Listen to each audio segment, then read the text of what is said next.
Hola, ¿qué tal? Bienvenidos a esta nueva edición de América Ahora. Les saluda Xuxin en Beijing. Hoy conoceremos la apasionante vida deportiva de la nadadora estadounidense Tara Torres, que participó en 5 Olimpiadas y logró una docena de medallas. Torres combinó su carrera como deportista de élite con la maternidad y hoy se ha convertido en un modelo que inspira a las nuevas generaciones de atletas.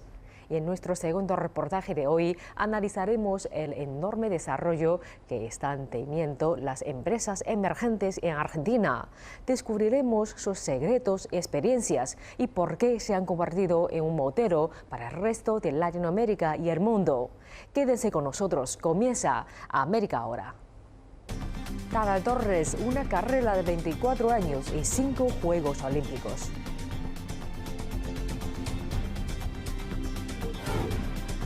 Las empresas emergentes en Argentina destacan y marcan una pauta en el mundo. Tara Torres forma parte de la historia de los Juegos Olímpicos. A sus 41 años, esta atleta estadounidense con raíces hispanas se convirtió en la nadadora de más edad en ganar una medalla olímpica. Tara compitió en 5 Juegos Olímpicos, consiguiendo nada menos que 12 medallas, 4 de ellas de oro.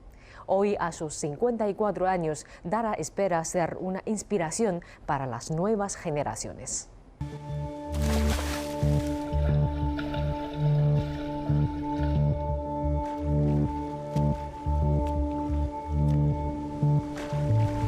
Tara Torres es una nadadora olímpica sin parangón.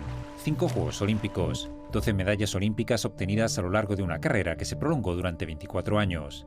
A los 41 se convirtió en la nadadora de más edad en el equipo olímpico de Estados Unidos. Un viaje olímpico que empezó en parte debido a la rivalidad entre hermanos. Lo que me motivó más para convertirme en nadadora y estar en la piscina fue tener 4 hermanos mayores. Quería hacer cualquier cosa que ellos hicieran. Mi madre se los llevaba a los entrenamientos, pero creía que yo era demasiado pequeña para nadar. Hoy en día lo llaman desorden de déficit de atención o ADD, pero entonces era hiperactividad. Yo era hiperactiva y tenía mucha energía. A mi madre no le gustaba verme correr por las gradas o los banquillos, y por eso terminó inscribiéndome en natación. Me alegro de que lo hiciera, ya que me enamoré al instante. Sentí que conecté con el agua. Pero el éxito en la piscina no llegó de la noche a la mañana. Cuando miro los álbumes de recortes, veo lazos de color naranja y me digo, ¿a qué lugar le corresponde el naranja? Siempre pensé que había ganado. Siempre estaba ganando. Había uno de color lila, 9º lugar, 10º lugar. Y pienso, quedé en 11º lugar cuando tenía 8 años.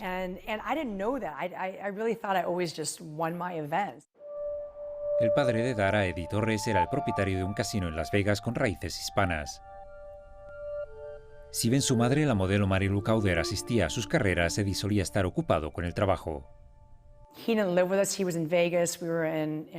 vivía en Las Vegas, nosotros en Los Ángeles, y fui a la universidad, así que no estaba con él mucho tiempo.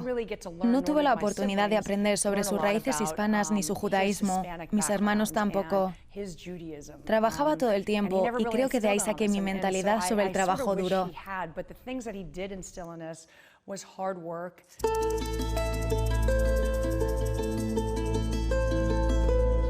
Esa dedicación y talento salieron pronto a la luz. A los 17 años, Tara se clasificó para los Juegos Olímpicos de Verano Los Ángeles 1984. Ir a mis primeros Juegos Olímpicos en 1984, con 17 años, fue fantástico. Me sentía en el paraíso. No sabía a qué atenerme. Recuerdo que Ronald Reagan visitó la delegación estadounidense y subido a una plataforma pronunció un discurso. Yo pensé, wow, es el presidente de Estados Unidos. Como nadadora estaba acostumbrada a ver a unas 200 personas en las gradas. Tus compañeros de equipo, tus entrenadores, tu familia y ya. Y allí había unas 10.000 personas en las gradas. Perdí los papeles, me puse nerviosa y empecé a sudar. Tuve que ir a la enfermería antes de mi carrera y me pusieron una especie de parches de frío y eso más o menos me tranquilizó.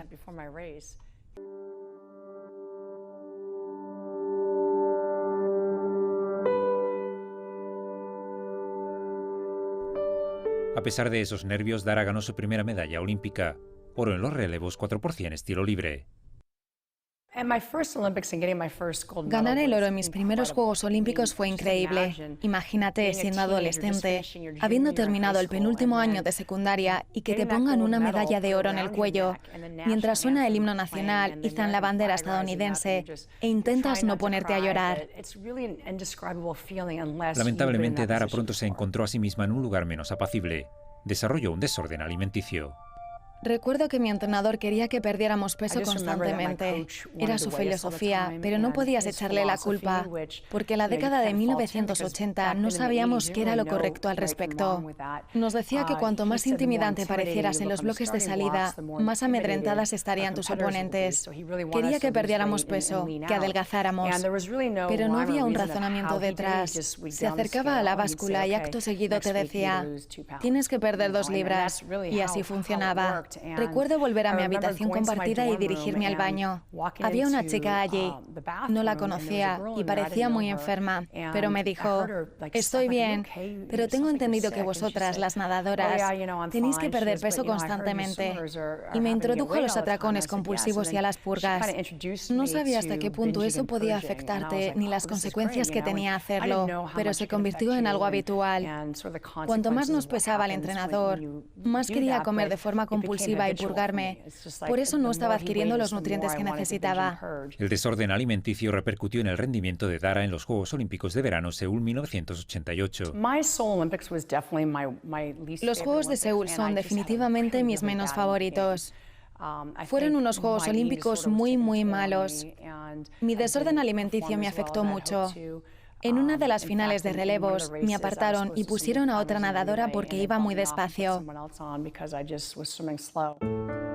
Pese a ello, Dara consiguió ganar medallas de plata y bronce. Después de retirarse brevemente de la natación, Dara regresó con fuerzas renovadas y volvió a colgarse medallas de oro en Barcelona 1992. Cuando terminaron mis terceros Juegos Olímpicos, pensé que eso era todo. No quería saber nada más de las piscinas. Tenía 25 años. No ves a nadadores de 25 años en los Juegos Olímpicos. Sentí que ese era el momento ideal para seguir adelante con mi vida y eso hice. Me hice modelo, hice algo de televisión. Durante 7 años tuve una gran carrera. Un año antes de los Juegos Olímpicos de Verano Sydney 2000, estaba cenando con algunos amigos y me preguntaron si había pensado en regresar. Pero tenía 32 años, no había forma de que pudiera volver. Tendré 33 en Sydney 2000, me decía. Pero me animaban diciendo que si alguien puede, esa eres tú. Y de repente empezaron a aflorar las ansias competitivas. Pocos días después, ya estaba hablando con un entrenador en Stanford, California. Ya había entrenado a otras atletas veteranas. Así que cuando le pregunté qué le parecía mi regreso, me dijo, creo que puedes hacerlo. Con 33 años, Sydney 2000 fueron los Juegos Olímpicos más exitosos de Dara. En total obtuvo 5 medallas, 2 de oro y 3 de bronce, incluyendo su primera medalla olímpica en un evento individual. Y le siguió otro retiro. Poco después se quedó embarazada. About a week before I was supposed to have my daughter, the club coach came up to me and he said, "Hey Dara," Una semana antes de salir de cuentas, el entrenador de mi club me llamó y me dijo, oye Dara, he oído que estás a punto de dar a luz. Le dije que sí y me pidió que le consultara a mi doctor si 3 semanas después del embarazo podía competir. Podríamos intentar que salieras en los periódicos y conseguir algo de publicidad. Conseguir algo de dinero para el equipo de natación, me dijo. Me quedé mirando mi barriga de 9 meses y pensé que solo un hombre podía decirme algo así. Pero le dije que vale, que le preguntaría al doctor. Me dio demasiado miedo preguntárselo. Fui al hospital y di a luz a mi hija. Al final participé en esa competición y nadé bastante bien.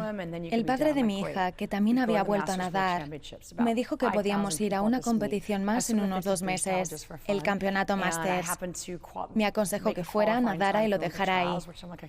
Fuimos al campeonato Masters. Había unas 5.000 personas. Competí en los 50 metros libres por diversión y por mi tiempo resultó que accedí a las pruebas clasificatorias olímpicas. Pensé, está bien, no hay para tanto.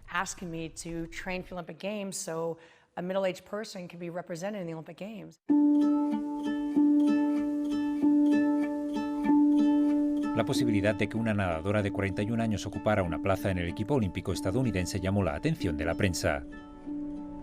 Cuando fui a las clasificatorias olímpicas, noté muchísima presión.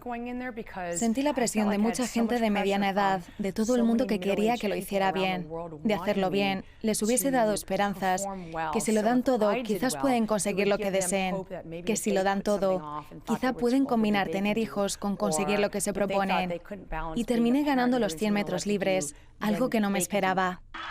Beijing 2008 se convirtió en el telón de fondo de una increíble pieza de la historia olímpica. Con 41 años, Dara Torres se erigió en la primera nadadora estadounidense en competir en sus quintos Juegos Olímpicos. Con el equipo estadounidense de relevos 4x100 estilo libre consiguió la medalla de plata, convirtiéndose en la nadadora de más edad en ganar una medalla en la historia de los Juegos Olímpicos. Le siguieron 2 medallas de plata más, incluyendo una en los 50 metros libres, registrando su mejor marca personal y el récord de Estados Unidos. Se quedó a una centésima de segundo de conseguir el oro. Di lo mejor de mí misma, sí. No escatimé esfuerzos.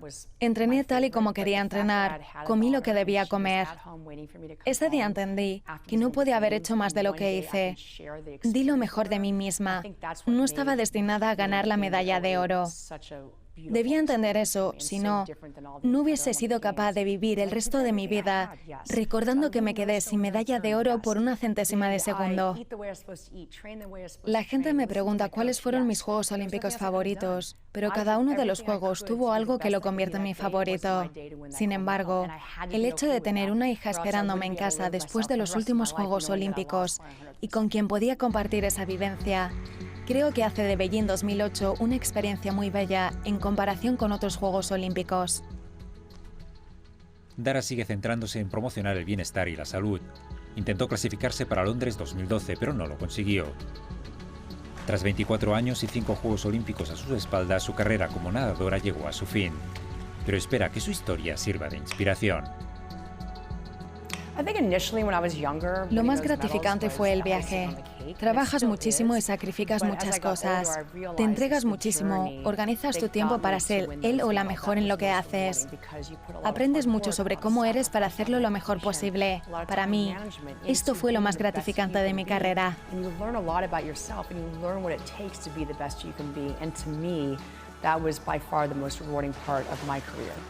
Argentina es un país de innovadores en el que muchas startups destacan y marcan una pauta en Latinoamérica y en el resto del mundo. En concreto, Buenos Aires cuenta con un entorno de innovación prometedor que está produciendo tecnologías maduras para una audiencia global y los empresarios de Buenos Aires están teniendo éxito a pesar de una economía turbulenta. A pesar de contar con una economía muy volátil y una gran incertidumbre, Argentina ha desarrollado muchísimas startups, empresas surgidas desde cero con la posibilidad de obtener un negocio escalable, de rápido crecimiento, respaldado por la tecnología y la innovación.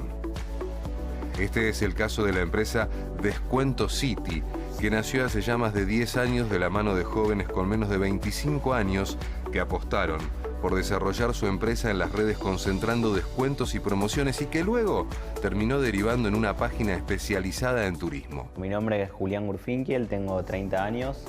En el año 2010, hace ya 11 años, fundamos Descuento City con 2 amigos y en el año 2014, dentro de la misma empresa, lanzamos Turismo City, que empezó como una sección de viajes dentro de Descuento City y con el tiempo fue creciendo hasta que se convirtió en la empresa que soy, que es un buscador de vuelos, paquetes, hoteles, con presencia en toda Latinoamérica, principalmente Argentina, Chile, Brasil, México, Colombia y Perú.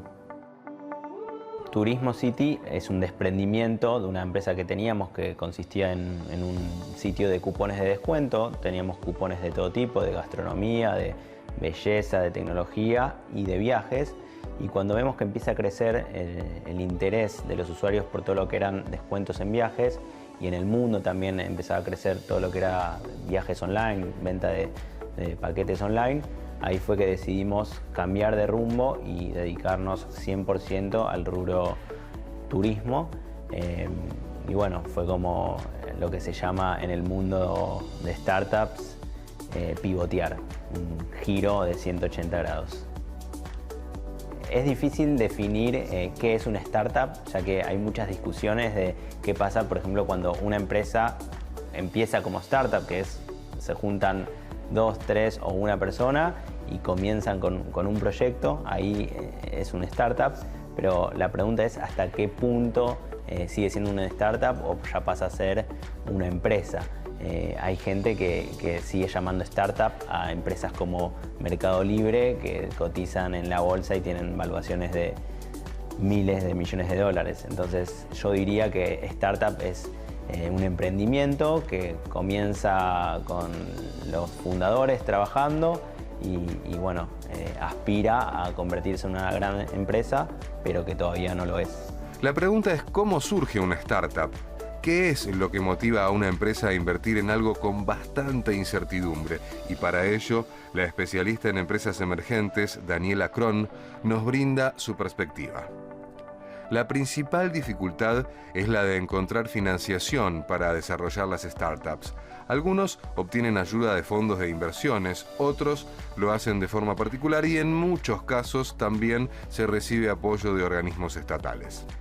Julián Garfinkiel, a través de su experiencia, nos cuenta qué debe tener en cuenta un emprendedor a la hora de querer desarrollar o crear una startup. Cuando empezamos teníamos ahorros que los fuimos gastando ya sea en invertir para hacer publicidad o en contratar gente. Armamos un modelo donde ya desde el primer día podamos generar ingresos y esos ingresos ir invirtiéndolos, esto como para no necesitar invertir mucho capital, así que no fuimos a salir, no salimos a buscar inversión de fondos de inversión o de angel investors. Sí participamos de 2 programas, uno de la ciudad de Buenos Aires que se llamaba Buenos Aires Emprende en el año 2011. Después participamos de un programa muy parecido, pero del gobierno nacional, que se llamaba CEPYME, que bueno, fueron aportes que en su momento, cuando uno está empezando, fueron de gran ayuda. Claramente nosotros después del 2000 en adelante tuvimos un incremento en las startups muy importante. El impacto económico que tuvo también es muy grande, o sea, las startups representan el 40% de los empleos hoy en la Argentina. Eso es según el GEM y también el Ministerio de Empleo y Desarrollo publican estos datos, ¿no? O sea, desde el 2000 en adelante el impacto económico de las startups dentro de Argentina es del 40% de empleabilidad. Además, bueno, igualmente tenemos que tener en cuenta que 9 de cada 10 startups fallan, o sea, que dentro de todo el proceso que significa hay muchas que se quedan en el camino, o sea, la gran mayoría. Turismo City funciona como un meta buscador. Así como cuando teníamos Descuento City agrupábamos todos los descuentos de distintos sitios web, en Turismo City lo que hacemos es permitir al usuario saber el precio de las distintas agencias de viaje y aerolíneas y derivarlo a que termine la compra en el sitio web de la aerolínea o la agencia de viaje. Nosotros no vendemos los pasajes, sino que permitimos esa comparación que muchas veces es muy tediosa y eso le permite al usuario saber cuál es la agencia o cuál es la aerolínea que tiene el precio más barato. De esta manera tenemos por un lado los clientes, que son las aerolíneas y las agencias de viajes, o sea, por ejemplo, un Despegar, Almundo, Expedia, Booking, Trip.com, son todos posibles clientes nuestros. Y a su vez sí tenemos competencia, por ejemplo Google o Skyscanner, que compiten con nosotros a la hora de hacer publicidad. Uno si busca en Google va a ver estos competidores, pero bueno, nosotros nos fuimos diferenciando sobre todo por el tema de los descuentos. Tenemos una aplicación que envía alertas cuando hay vuelos muy baratos.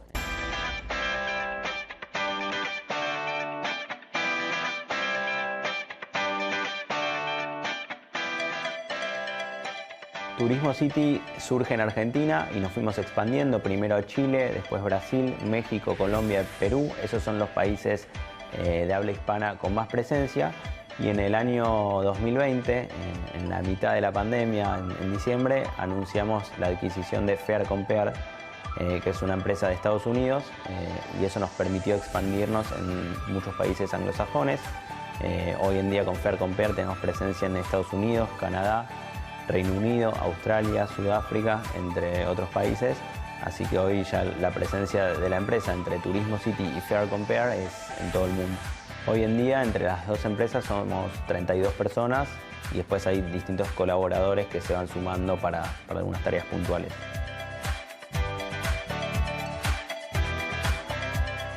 Lo que lleva básicamente a una persona a decidir ingresar o abrir su propio emprendimiento o startup es, bueno, básicamente como argentino yo creo que son las ganas, también es el profesionalismo y pensar de que realmente esa empresa puede llegar a crecer. En Argentina, bueno, nos encontramos con muchos desafíos, como es el financiamiento, como mencionábamos anteriormente. Entonces, ¿cómo compite una persona que recién empieza? Básicamente tiene que tener varios factores en cuenta. O sea, hablar de esto llevaría muchas horas, pero básicamente la persona que decide abrir una startup tiene que contar con financiamiento, con profesionales para llevar a cabo esa idea, tiene que analizar las problemáticas y encontrar las soluciones a sus problemas. Siempre desde el paso número 1 siempre tiene que tener su idea clara, o sea, hacia dónde quiere ir, hacia dónde quiere llegar, y en el proceso, cuando se encuentra con las problemáticas propias de una empresa, de un emprendimiento, tiene que saber cómo enfrentarlas y cómo resolverlas. Nosotros en estos 11 años de emprender en Argentina sufrimos todo tipo de cambios en la economía, altibajos, nuevos impuestos, nuevas restricciones, subidas, bajadas. Eso obviamente afecta mucho a cualquier emprendimiento, pero viendo el lado positivo también nos entrena y nos prepara para situaciones como por ejemplo la de la pandemia, de saber tomar decisiones rápido, saber adaptarse. Entonces creo que el año pasado, cuando surge todo lo del coronavirus, nosotros hicimos una adaptación muy rápida, salimos a ofrecer otras cosas, salimos a desarrollar software para otras empresas y tuvimos como estos cambios rápidos que nos permitieron sobrevivir y que la empresa sobreviva. Y creo que en parte es gracias a haber vivido en un país donde todo el tiempo hay pandemias quizás económicas o de nuevas restricciones. Así que bueno, obviamente es difícil, pero estamos acostumbrados y en el último tiempo venimos trabajando en muchos países. La empresa ya no depende de Argentina como en sus inicios, así que eso también nos permite bueno, estar tranquilos de que cuando en Argentina la cosa no está muy bien, tenemos a los otros países. Ya vemos una reactivación en cuanto a viajes, muchos viajes dentro del país, tanto en Brasil, en México, en Argentina. La gente está viajando por el país, así que eso nos permite ya estar trabajando más parecido a lo que era la normalidad. Nos afectó, sí, pero por suerte lo pudimos surfear.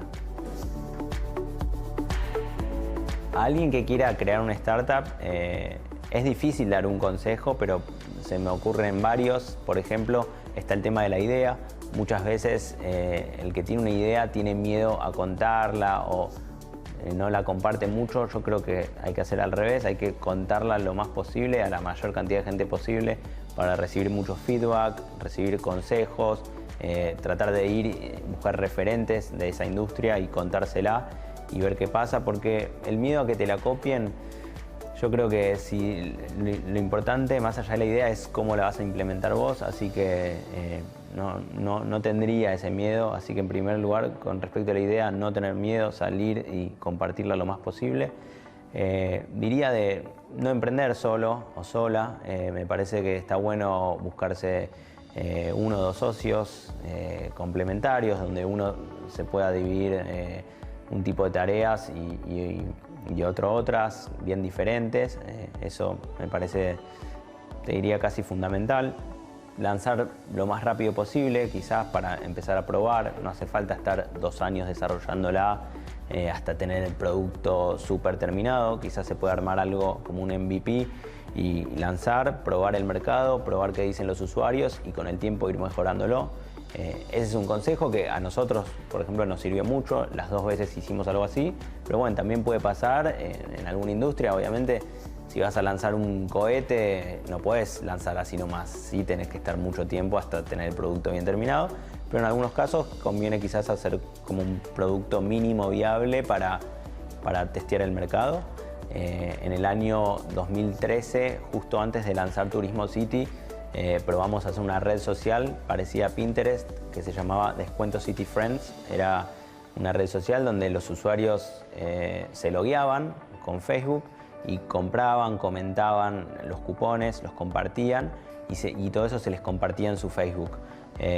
La verdad que no tuvo éxito porque la gente no le gustaba compartir con sus amigos de Facebook qué cupones se compraban o cuáles comentaban, y fueron 8 meses de trabajo, todo el equipo trabajando en eso, y para cuando lo lanzamos a los 2 meses lo tuvimos que cerrar porque nos dimos cuenta que era algo que a la gente no le gustaba. Ahí quizás el aprendizaje fue que tendríamos que haber hecho algún mínimo análisis de mercado antes para ver si la gente le iba a gustar compartir en sus redes sociales qué cupones de descuento consumía.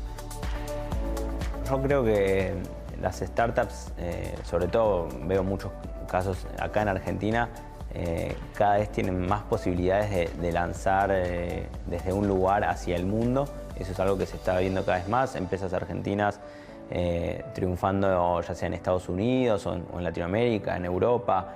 Eso es algo que veo una tendencia y que cada vez va a ser más fuerte. No quedarse solo con el mercado local. Creo que la pandemia facilitó más eso, porque antes quizás para salir a lanzar una startup o lo que sea en otro país quizás era obligatorio viajar y reunirte con cada uno de tus posibles clientes o proveedores. Hoy en día está mucho más normalizado tener esa misma reunión mediante una videollamada. Eso permite que sea más fácil globalizar tu emprendimiento. Así que creo que esa es una tendencia que por suerte está sucediendo. Y después, con respecto a los viajes, también otra tendencia que veo, cuando ya se pueda viajar más libremente, veo mucha gente yéndose durante 1 o 2 meses sin tomarse de vacaciones a hacer el home office desde otro lado, ya sea a 3 horas de tu ciudad, a las sierras, a una cabaña o a la casa de un conocido y vivir ahí, o a otro país y trabajar desde ahí, siempre y cuando el costo de vida no sea muy alto, y bueno, poder viajar y trabajar al mismo tiempo. Eso es algo que también lo facilitó toda esta nueva normalización de tener reuniones vía videollamada. Y bueno, eso obviamente a nosotros nos viene bien porque sobre todo nuestro público es público joven que quizás puede permitirse hacer eso. Yo creo que, por ejemplo, en las economías desarrolladas se invierte el 3.5% del PBI, o eso es al menos lo que la ONU recomienda, pero en Argentina estamos por debajo del 0.6% de inversión, ¿no? Las instituciones que se dedican a apoyar el emprendimiento son privadas, tanto como públicas. Hay cada vez más inversión en cuanto es el desarrollo en investigación y desarrollo, que es fomentado a través de universidades y grupos sociales, pero la mayoría todavía siguen siendo instituciones privadas. Así que bueno, yo creo que como Argentina nos hace falta y es indispensable el microcrédito o los créditos a fin de que estas personas que tienen ideas innovadoras puedan desarrollarlo. Por ejemplo, tenemos empresas, las 4 empresas más grandes de Argentina, que son Despegar, Globant, Meli. Yo creo que ellos son ejemplos de lo que es una startup y de cómo llevarlas a cabo.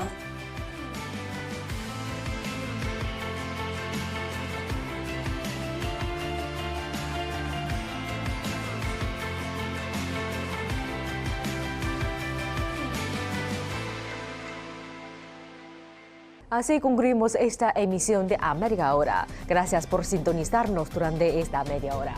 Soy Xuxin en Beijing. Nos vemos en la próxima edición.